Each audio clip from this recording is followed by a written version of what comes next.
হাসপাতালে জীবন মৃত্যুর সাথে লড়াই করছে দীপা। আর দীপার জন্য কান্নায় শোকাহত পুরো সেনগুপ্ত পরিবার। হাত তুলে সবাই মিলে প্রার্থনা করছে দীপার জন্য।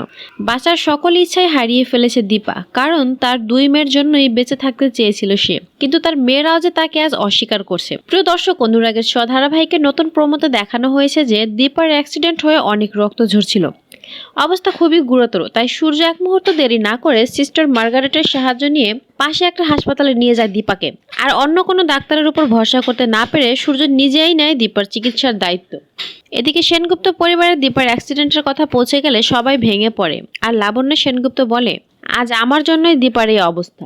আমার একটা ছোট্ট ভুলের কারণে আজ দীপার এত বড় ক্ষতি হলো। দীপার কপালে এত কষ্ট লেখা ছিল না কোনোদিন, আমার জন্য ওর জীবনে এত কষ্ট। তখন সূর্য বলে, না মা, এই সব কিছুর জন্য শুধুমাত্র আমিই দায়ী। আমি যদি সোনা রূপাকে ওর মায়ের কাছ থেকে কেড়ে না নিয়ে যেতাম, তাহলে এই দিন দেখতে হতো না। একথা বলে সূর্য কান্নায় ভেঙে পড়ে আর বলে, দীপা চোখ খোলো, আমাকে ক্ষমা করো, আমি আর এরকম করব না। তুমি যেটা বলবে আমি সেটাই মেনে নেব। তোমার কিছু হয়ে গেলে আমি নিজেকে ক্ষমা করতে পারবো না, আর সোনা রূপার কাছে চিরদিনের জন্য দোষী হয়ে থাকবো।